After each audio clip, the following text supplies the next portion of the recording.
नमस्कार, आप देख रहे हैं इंडिया डिसाइड्स। मैं हूं अजीत। देश में नई सरकार बने 3 महीने हो चुके हैं और इस दौरान भारत पाकिस्तान के रिश्ते काफी जल्दी बदलते हुए नजर आए।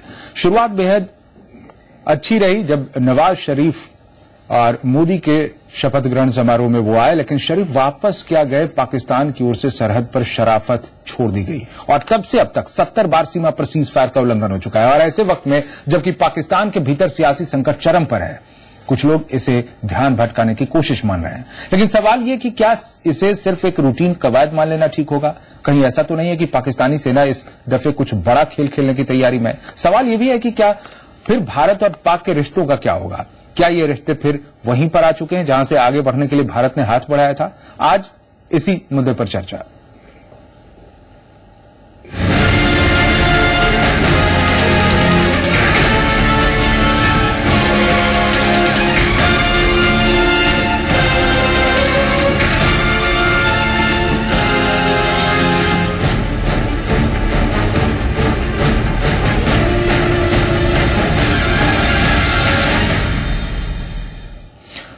पाक की नापाक हिमाकत अब हदें पार करने लगी है। भारत पाक के बीच प्रस्तावित वार्ता टूट चुकी है तो दिल्ली इस्लामाबाद के बीच जारी तल्खी का असर अब सरहद पर भी दिख रहा है। पाकिस्तान सीज फायर उल्लंघन से बाज आने को तैयार नहीं है। सवाल यह है कि सिलसिला आखिर कहां तक जाएगा?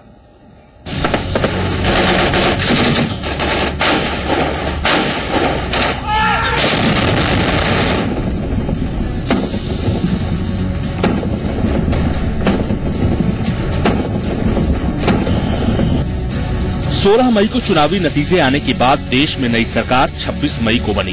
ये तस्वीरें उस दिन की हैं जब भारत में नई सरकार के शपथ ग्रहण में नवाज शरीफ ने मोदी से हाथ मिलाते हुए ये वादा किया था कि आगे रिश्तों की नई परिभाषा लिखने की कोशिश होगी।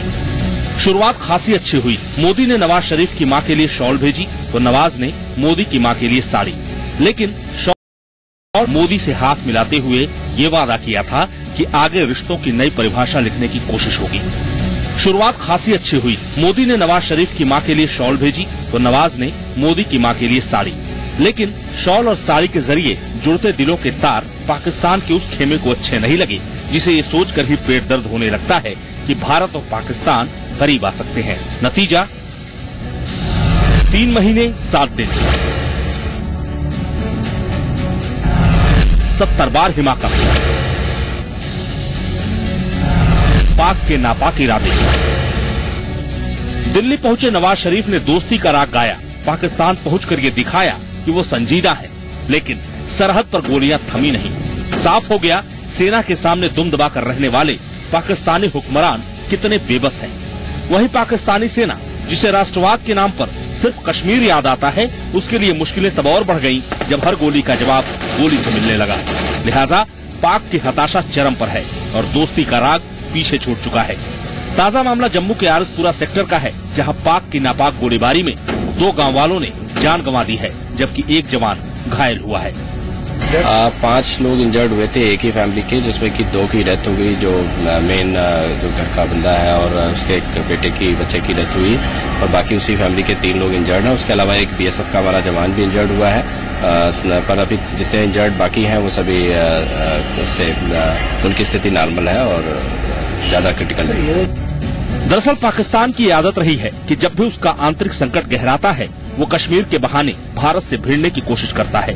इस बार भी यही हो रहा है। इमरान खान और कादरी रेड जोन में डेरा डाले बैठे हैं। नवाज शरीफ बीच का रास्ता निकाल रहे हैं और सेना एक बार फिर सत्ता के केंद्र में है। और हो सकता है मेरे ख्याल से पाकिस्तान की जो सेना है वो बार बार जो इस तरीके की हिंसक घटनाएं कर रही है, उसके पीछे एक बहुत बड़ा उद्देश्य ये हो कि जो देश की जनता है उसका ध्यान जो है इस्लामाबाद में होने वाली घटनाओं से हटकर लाइन ऑफ कंट्रोल की तरफ आ जाए। ये तो हुई पाकिस्तान की बात। लगातार सीज फायर उल्लंघन के मामलों ने हिंदुस्तान की सियासत भी गरमा दी है। कल तक सत्ता में रहते हुए धैर्य और विदेश नीति की दलीलें देने वाले विपक्ष में आने के बाद अब वही सवाल उठा रहे हैं जिससे 3 महीने पहले तक वो बचते फिर रहे थे। देखिए, भारत सरकार और भाजपा की सरकार 26 मई से पाकिस्तान की जो परमानेंट एस्टैब्लिशमेंट है उसको बहुत ही कंफ्यूज्ड सिग्नल्स भेज रहे हैं। तो वहीं कुछ सियासतदानों को अब युद्ध की आशंका भी नजर आने लगी है। पाकिस्तान की फौज के द्वारा जो लगातार बमबारी हमारे जम्मू के क्षेत्र में हो रही है, कश्मीर के क्षेत्र में हो रही है, उससे ऐसा लगता है कि अब पाकिस्तान युद्ध करने पर आमादा है। इन सबके बीच सरकारी पक्ष ने तल्ख सुरों में पाकिस्तान को एक बार फिर चेताया है। पाकिस्तान में कोई ऐसी ताकतें हैं जिसको हम डीप स्टेट कहते हैं, वो ताकतें हैं, उनको ये अमन का जो थी एक छोटी सी हल्की सी रोशनी थी वो बर्दाश्त नहीं हो रही। ये जो है डिलिबरेट है और इतना पाकिस्तान समझ ले कि हिंदुस्तान जो है ईंट का जवाब पत्थर से देगा। बयानों की इस भीड़ में एक सवाल अहम है, सवाल भारत पाकिस्तान के रिश्तों का। इतिहास गवाह है कि जब भी भारत ने पाकिस्तान से रिश्ते सुधारने की सार्थक कोशिश की है, हर बार धोखा मिला है, या यूं कहें पाकिस्तान की उन ताकतों ने बेहतर रिश्तों की हर कोशिश को नाकाम कर दिया है जिनके लिए पाकिस्तानी राष्ट्रवाद का मतलब सिर्फ कश्मीर है। अब सवाल ये कि क्या ये ताजा तस्वीरें भी धोखे की वही कहानी दोहरा रही हैं? क्या एक बार फिर पाक सेना भारत के खिलाफ आजमाए हुए फार्मूले पर आगे बढ़ रही है? अगर ऐसा है तो एक गंभीर मसला है जिसे भारतीय खेमे को समझना होगा। ब्यूरो रिपोर्ट, जी मीडिया। और हमारे साथ दो खास मेहमान हैं नोएडा स्टूडियो में। हमारे साथ है रक्षा विशेषज्ञ डॉक्टर जाकिर हुसैन और भारत पाक मामलों के जानकार अमित रंजन। आप दोनों का बहुत बहुत स्वागत है हमारे इस कार्यक्रम में।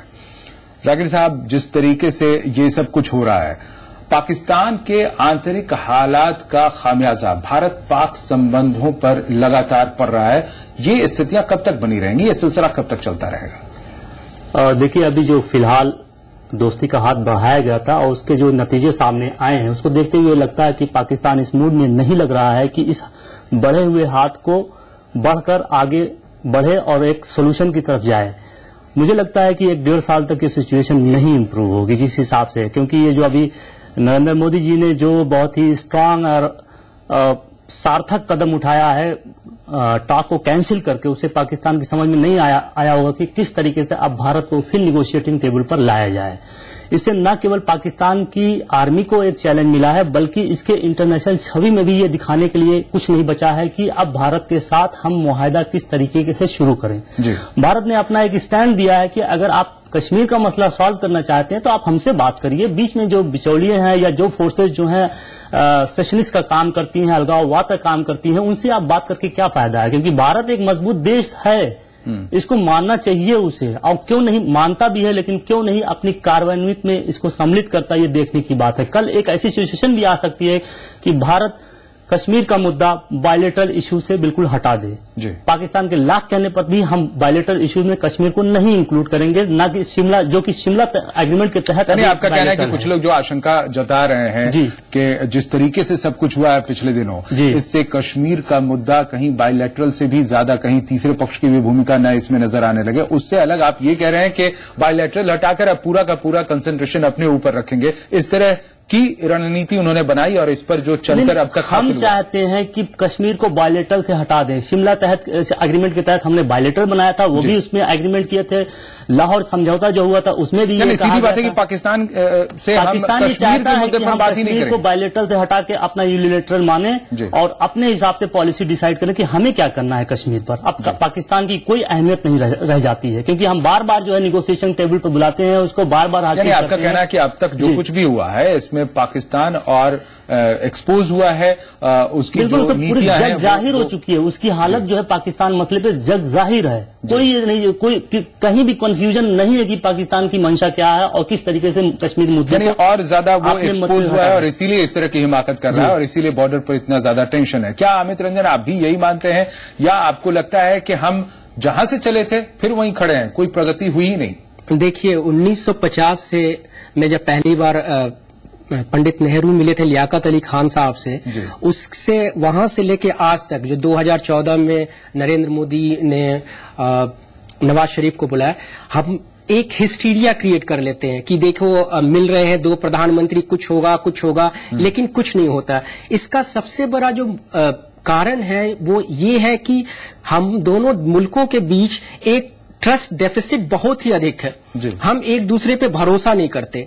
दूसरा, जब भी एक जो निगोशिएशन होता है, जो मैंने पहले भी कहते आ रहा हूं कि निगोशिएशन और जो बातचीत है वो एक प्रक्रिया है। आप उस प्रक्रिया को बनाए रखिए।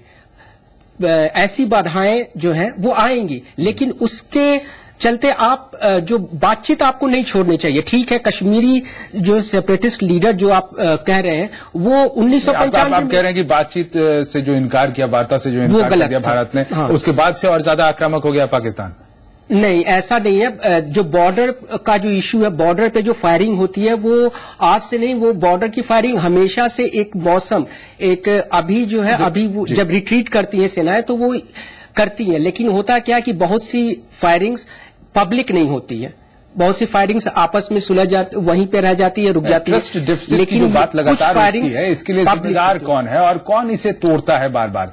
क्या दोनों देश इसमें बराबर के हिस्सेदार हैं या कोई कम, क्या कोई ज्यादा है? नहीं, दोनों देश बराबर के हिस्सेदार हैं, क्योंकि आग अगर लगी है तो जो धुआं कहीं उठ रहा है तो आग भी कहीं लगी होगी, ऐसा नहीं है। और दूसरी जो मैं एक और बात कहना चाहूंगा कि 1995 में जब पहली बार जब दो प्रधानमंत्रियों का मिलना हुआ था, उस समय भी सेपरेटिस्ट लीडरों से मिले थे पाकिस्तान के प्रधानमंत्री सरदार भी मिले हैं। मुशर्रफ जब आए थे आगरा टॉक में, वो भी उनसे मिले थे। तो ये कोई नई बात नहीं हो रही कि पहली बार ये मिल रहे हैं। प्रोटोकॉल का उल्लंघन इन्होंने किया, सेपरेटिस्ट लीडर्स को नहीं बुलाना चाहिए।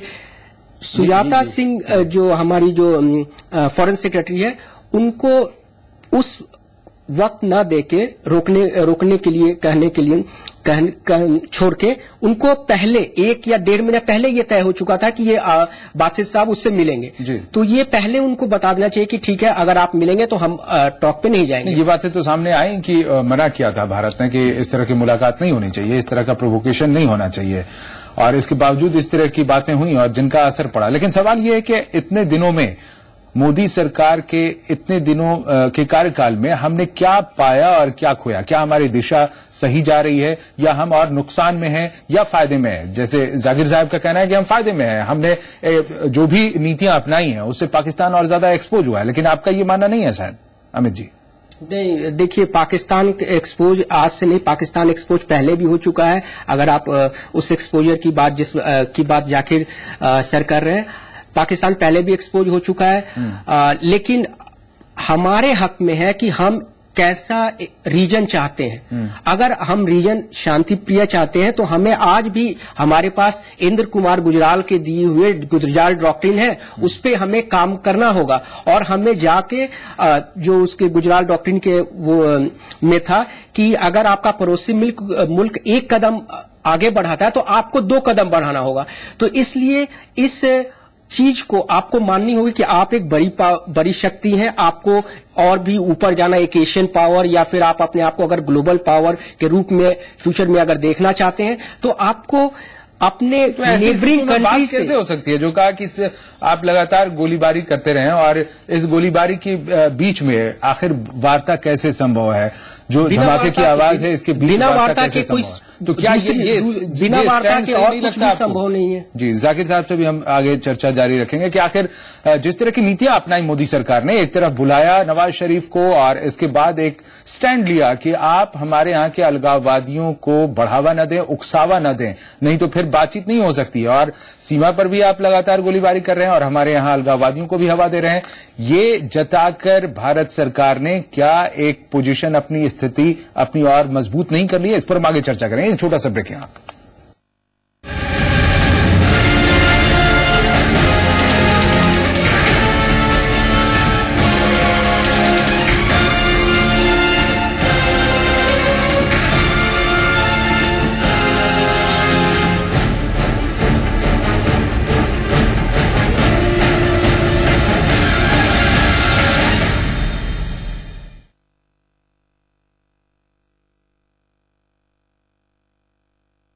प्रायोजक है टीवीएस जुपिटर, ज्यादा का फायदा।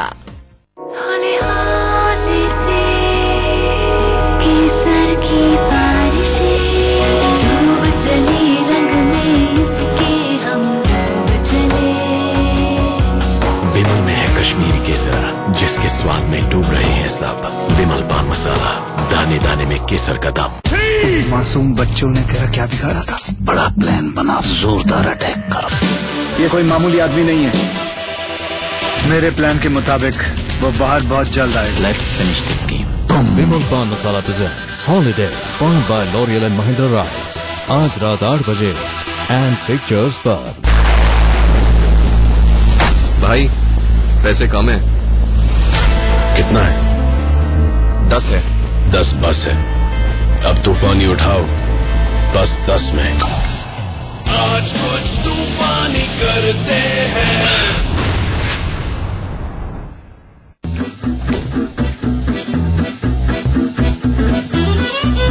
क्या तोड़ो पिक्चर क्वालिटी है बॉस। दादा डिजाइन देखो design. The world is going our way. Full HD, great design. Intex LED TVs, not just international, Indian international. Intex. Boss meeting starts in 15 minutes.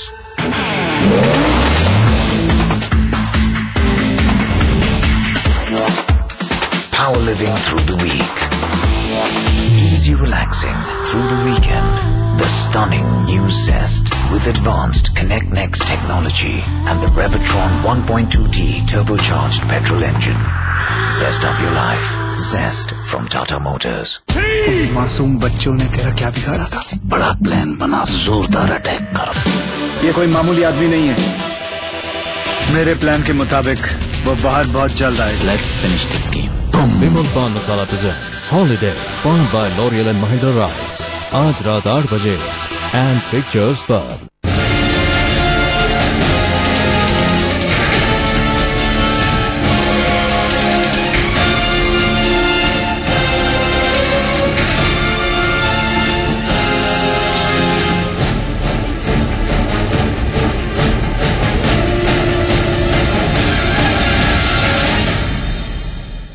India decides में आज हम बात कर रहे हैं भारत पाक संबंधों की कि आखिर मोदी सरकार के इतने दिनों के कार्यकाल में भी भारत पाक संबंधों में क्या कोई प्रगति हुई है या फिर हम घूम फिर कर वहीं पहुंच गए हैं जहां से शुरुआत हुई थी। हमारे साथ नोएडा स्टूडियो में रक्षा विशेषज्ञ डॉक्टर जाकिर हुसैन है और भारत पाक मामलों की जानकार अमित रंजन है। हुसैन साहब, इससे पहले अमित जी जो बोल रहे थे लगातार उनका ये कहना है कि हमने अपनी नीतियों में जो कुछ बदलाव किया वो सही नहीं है और हमें वार्ता को उसी तरीके से जारी रखना चाहिए था जो नहीं रखे और इसके कारण हम पीछे गए हैं, हम आगे नहीं बढ़ पाए। क्या आप भी ऐसा मानते हैं? देखिए, मौसम बदलता है तो हालात बदलते हैं, गवर्नमेंट बदलती है तो पॉलिसीज बदलती हैं। अगर नेगोशिएटिंग टेबल पर 2 पार्टीज हैं और एक पार्टी जो है दूसरी गवर्नमेंट की बदली हुई पॉलिसीज के हिसाब से काम नहीं करेगा तो कोई जरूरत नहीं है नेगोशिएटिंग टेबल पर आने का।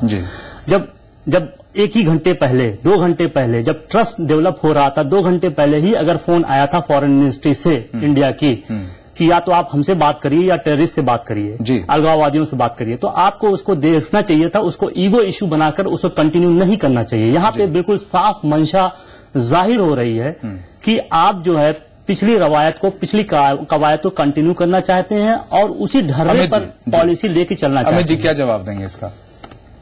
नहीं, जैसे मैंने पहले भी कहा कि ये नहीं है कि ये पहली बार मुलाकात हो रही थी, पहले भी ये मुलाकात की थी। जो आपने कहा जरूरी नहीं है कि पहले जो चीजें होती रहे वो आगे भी कंटिन्यू रहे। जो प्राइम मिनिस्टर नरेंद्र मोदी जिस पार्टी को रिप्रेजेंट कर रहे हैं, या बीजेपी कह लीजिए या नेशनल डेमोक्रेटिक अलायंस कर लीजिए, इसके पहले जब अटल बिहारी वाजपेयी उसी पार्टी के पहले से होता रहा, उनके समय में बताएंगे, उनके समय में भी अगर कोई अलगाववादियों से इस तरह से मिलता है, हवा देता रहा है तो आगे भी वो देता रहे। ये सही है क्या कि आपके देश के अलगाववादियों को कोई दूसरा देश हवा दे, उकसावा दे? ये सही है अमित जी? इसको मैंने ये नहीं कहा कि सही है कि गलत है, मैंने ये नहीं कहा कि ये सही, मैंने कहा कि इस मुद्दे को लेके आपको बातचीत जो फॉरेन सेक्रेटरी लेवल की होने वाली थी 25 अगस्त से, उसको आपको रोकना नहीं चाहिए कि आप आगे इस तरह से बातचीत नहीं जारी रख सकते। एक मिनट मैं बोलूं, हुआ ये है कि अगर आप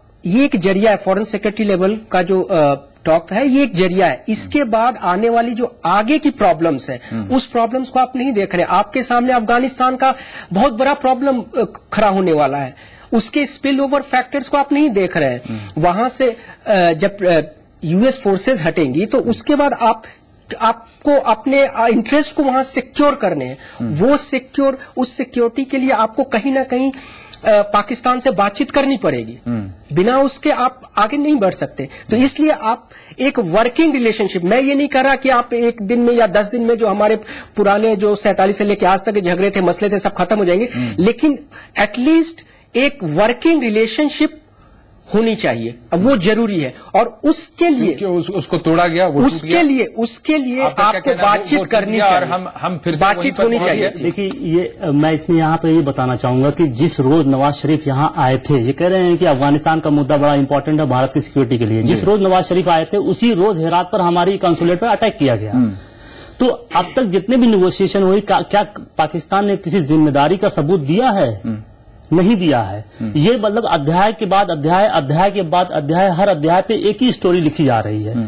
तो ये एक्शन जो लिया गया है, लोगों को भले बुरा लग रहा है कि बिना किसी कारण इसके उसके जो है कैंसिल कर दिया गया, लेकिन जो ये एक्शन लिया गया है उसने मोदी सरकार की दृढ़ता को दिखाया है और एक ये संदेश दिया है कि अगर पाकिस्तान भारत से बात करना चाहता है तो पूरा होमवर्क करके आए और एक रिजल्ट ओरिएंटेड। अब आगे क्या होगा? आगे क्या होगा? हुसैन साहब, आप जो कह रहे हैं, जो ये भी सवाल बार बार उठाए जा रहे थे कि क्या आगे जब भी वार्ता होगी तो अलगाववादियों से किसी तरह की वार्ता न हो, इसी शर्त पर होगी बात आगे? देखिए, ये बताइए कि ये जो पाकिस्तान में भी अलगाववादियां शक्ति है, तो क्या हमारा जो है ये सब बातें कवर होगी, लेकिन आगे क्या होगा हुसैन साहब? जिस तरह से हमने वार्ता को रोका है, क्या आगे वार्ता इसी शर्त पर होगी और इस शर्त को पूरा करेगा पाकिस्तान? जी, इस शर्त पे होनी चाहिए। जो हमने स्टैंड लिया तो इसी शर्त पे होनी चाहिए। पाकिस्तान को अगर पीस हमारे साथ चाहता है तो हम इस तरीके से करना पड़ेगा। हम किसी भी तरीके से पाकिस्तान से कमजोर नहीं है, चाहे वो अफगानिस्तान हो चाहे कहीं भी हो। देखिए, आगे फिर वार्ता कैसे? आगे अगर वार्ता अगर हुई तो पता नहीं 1 साल बात करें या कितने दिन बात करें, अगर हुई तो इनको पहले से ये कहना होगा कि आप आएंगे तो एक प्रोटोकॉल के अंदर आएंगे और हमारे फॉरेन सेक्रेटरी या हमारे फॉरेन मिनिस्टर आपके फॉरेन मिनिस्टर से बात करेंगे, आप इनसे बात नहीं करेंगे, ठीक है। लेकिन जो पाकिस्तान की अंदरूनी राजनीति है उसमें ये है कि आपको कश्मीर का इशू, ऐसा नहीं है कि पूरे पाकिस्तान में कश्मीर का इशू बहुत बड़ा इशू है। मैं खुद पाकिस्तान गया हूं, मुझे मालूम, मैंने लोगों से बातचीत की, लोगों ऐसा दिशा में आप जा रहे हैं, लेकिन दिशा में एक सवाल लेकिन मैं एक चीज बता दूं, उसमें क्या है कि अंदर की जो पॉलिटिकल इलीट ग्रुप है या पॉलिटिकल जो ग्रुप है, वो कहीं ना कहीं एक हवा देने के लिए कि नहीं कश्मीर एक इशू है, ताकि आपके पास एक कुछ रहे। केवल एलिट ग्रुप है क्या? हम बराबर ये कहते हैं कि दोनों देशों की आवाम चाहती है कि हम शांतिपूर्ण ढंग से रहें। नहीं, उसमें एक ग्रुप है, स्टेक होल्डर्स होते हैं हर देश में, वो नहीं, तो वो स्टेक होल्डर्स आपके यहाँ भी है, वो स्टेक होल्डर्स पाकिस्तान में भी है, और वो उनका एक स्टेक है कि आपके यहाँ भी है। स्टेक होल्डर हो या ना हो, हमें किस तरीके का पाकिस्तान चाहिए हमको डिसाइड करना है। क्या एक ऐसा पाकिस्तान जो हमेशा हमें परेशान करता रहे, या एक ऐसा पाकिस्तान जो हमारे साथ हाथ में हाथ मिलाकर प्रोग्रेस की बात करता हो, सार्क के साथ चलने की सवाल है कि जो चीजें आप अंदरूनी ताकतों की जो बात कर रहे हैं, पाकिस्तान में जो है स्थिरता का माहौल है और उसको लेकर उसकी छाया पड़ती है भारत पाक संबंधों पर, क्या वो भी अगर सुधर जाए, अगर वहां भी जो लोकतांत्रिक वो ज्यादा मजबूत रहे तो हो सकता है कि उसकी छाया ना पड़े? बातें हम कहते हैं कि दोनों देशों की आवामें चाहती हैं कि नहीं, ये उनका मसला है। ये वो देखें अपनी कंट्री में, सॉवरेन कंट्री है, वो अपनी कंट्री को कैसा ले जाना चाहते हैं, चाहे दास्ता की तरफ ले जाए, चाहे हम डेमोक्रेटिक या फिर वहां कुछ हम डेमोक्रेसी की तरफ जा रहे हैं, उनकी आर्मी नहीं। देखिए, डेमोक्रेसी की तरफ हम जा रहे हैं, हमारी आर्मी तो इंटरफेयर नहीं करती, उनकी आर्मी को जबरदस्ती आगे बाहर से बाहर आगे इंटरफेयर करती है। तो वो जाने ना वो किस तरीके का देश चाहते हैं, या बढ़ जाना चाहते हैं 71 की तरफ, फिर और होना चाहते हैं, क्या चाहते हैं, किस तरीके से चाहते हैं, उनके पढ़े लिखे लोगों के दिमाग में बात नहीं। आप आशान्वित हैं आगे दिशा को लेकर, भविष्य को लेकर, संबंधों को लेकर? देखिए, अगर बहुत कम शब्दों में मैं कैलकुलेटेड ऑप्टिमिस्ट हूं, तो इसलिए मुझे लग रहा है शायद रिश्ते कुछ सुधरे। और हुसैन साहब तो पहले से ही कह रहे हैं कि जो नीतियां अपनाई गई हैं भारत सरकार की तरफ से, देखिए 1-1.5 साल से पहले रिलेशन इंप्रूव नहीं हुआ। अगर जब इंप्रूव होगा, एक बढ़े हुए मापदंड पर होगा, और पाकिस्तान को इसको समझना होगा कि अगर भारत से इंप्रूव करना है रिलेशन, तो इसको जो है एक प्रोटोकॉल के तहत आना पड़ेगा जी। और लगातार समझाने में भारत सफल हुआ, ये आपका कहना। बहुत बहुत शुक्रिया आपका डॉक्टर जाकिर हुसैन और अमित रंजन, आप दोनों का हमारे साथ स्टूडियो में इस चर्चा में भाग लेंगे। इस खास पेशकश में इतना।